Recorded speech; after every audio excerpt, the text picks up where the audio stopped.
तुझे काही केलंयस ना त्या मुलीबरोबर तो खूप मोठा गुन्हा आहे. खूप चुकीचं वागलायस तू मदन. श्रावणी बस, असं काहीच झालं नाहीये, कळलं ना? मी सांगतो काय झालं ते. खरं तर मी तिला धमकी दिली की चोरीच्या आरोपाखाली मी तुला अडकवेन. ती घाबरली आणि मी सांगेल ते करायला तयार झाली. आणि त्यानंतर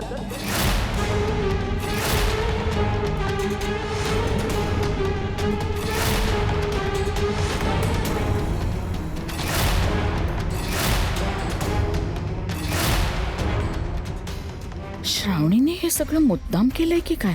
हिला माहित होतं की खोटे आरोप केले म्हणजे मॅडी खरं काय ते कबूल करून बसेल. अरे मामा, त्या मुलीने आपल्या घरातला सगळ्यात महागडा शोपीस फोडला रे. त्या दिवशी ती डबा द्यायला आली होती ना, मग डबा देऊन घरी जायचं होतं ना.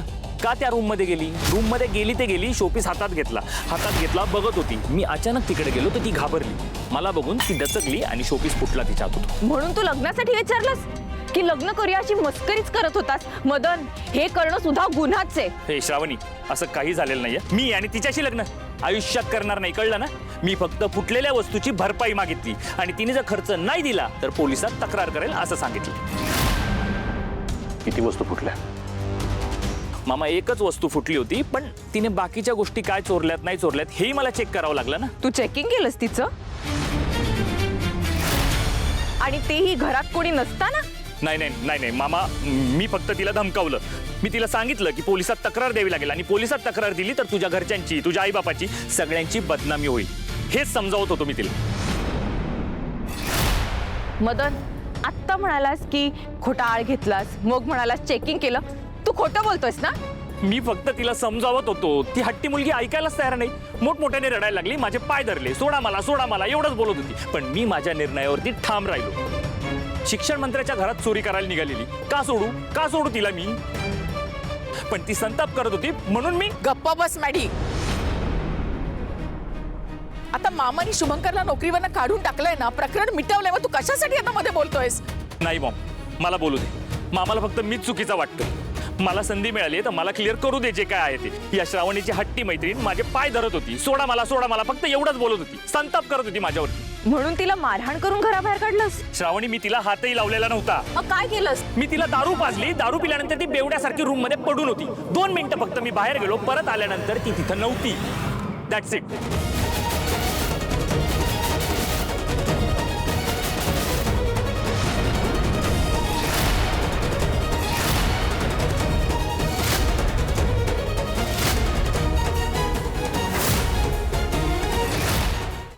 बाबा,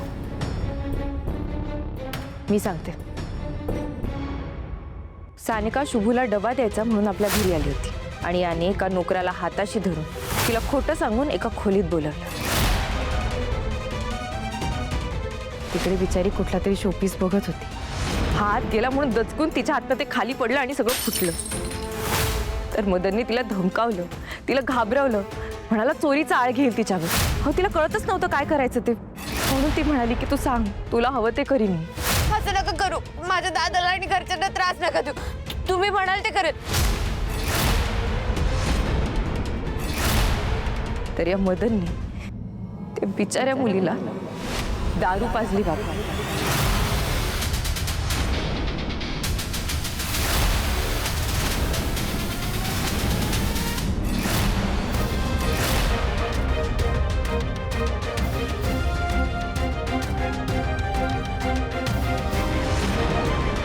तू आणि सानिकामध्ये त्या दिवशी जे काही झालं होतं त्याबद्दल मी तुझ्याशी खोटं बोलले, कारण मला माहिती होतं तुझ्याकडनं जर सत्य बाहेर काढायचं असेल ना तर हाच एक मार्ग आहे. मदन, तू तिला दारू पाजलीस? अरे काहीच नाही वाटलं का रे तुला? एका मुलीशी असं वागलास? काय काय मिळालं काय तुला हे असं वागून?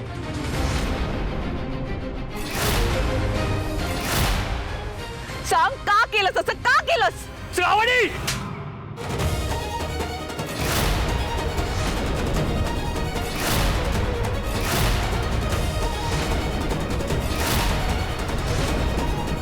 एका मुलीला घरात आणून तू तिला टॉर्चर केलंस, तिचा मानसिक छळ केलास. मामा नाही मामा, इतक्या खालच्या थराला गेलास तू मदन.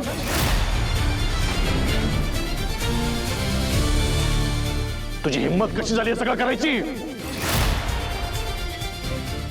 अरे विश्वंभर जरा शांत हो. हे बघ ही श्रावणी खोटं बोलते. माझ्यावर विश्वास आहे ना तुझा. मदन घाबरून बोलला रे. हा समजा का?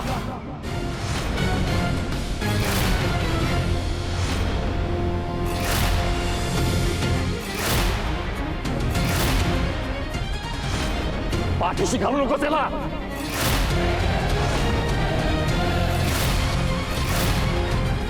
विश्वंभर, मी तुझी मोठी बहीण आहे आणि या घरात कोणावरही अन्याय झाला तर तो मीही सहन करणार नाही.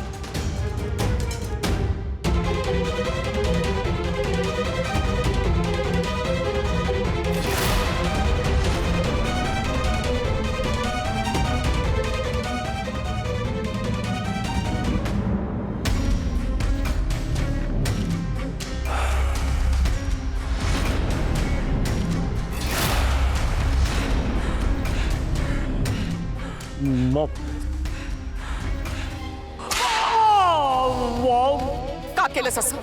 का वागलास असा नीचपणे? का वागलास? बॉम्ब लागतंय.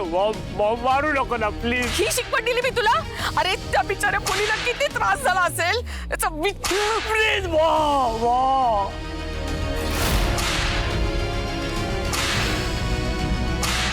नका. पृथ्वी, तू मध्ये बोलू नकोस. बॉम्ब. काय रे, माझ्या भावाची अब्रू घालवलीस, नीचपणे वागलास. या घरात काय कमी होतं तुला? लायकीच तुझी अशी आहे. घामर तू. बॉम्ब मारू नको या मामा. सांगणार समजून तू बाबा. नंदा का तुझा मुलगा नसताना तर इथल्या इथे गोळी घातली असती याला. खरंच मारून टाक विश्वंभर याला. लाज वाटते मला हा मुलगा माझा आहे म्हणून सांगायची.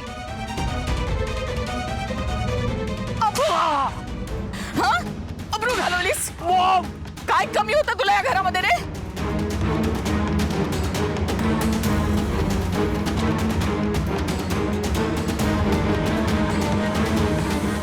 श्रावणी, थँक्यू. तुझ्यामुळे त्या मुलीला न्याय मिळेल. मला खरंच कल्पना नव्हती की हे सगळं मदननी असं केलंय म्हणून.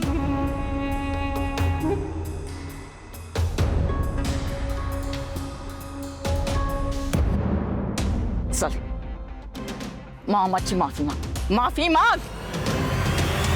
खबरदार.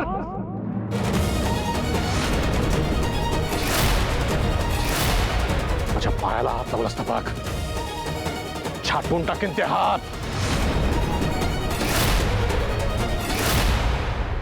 पुन्हा माझ्या नजरेसमोर यायचं नाही.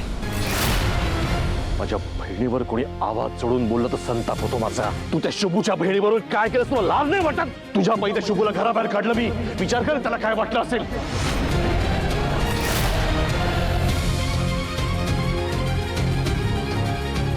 नशीब समज तरी जीव नाही घेतला तुझा. पुन्हा जर माझ्या नजरेसमोर दिसलास ना तर गोळी घालीन तुला.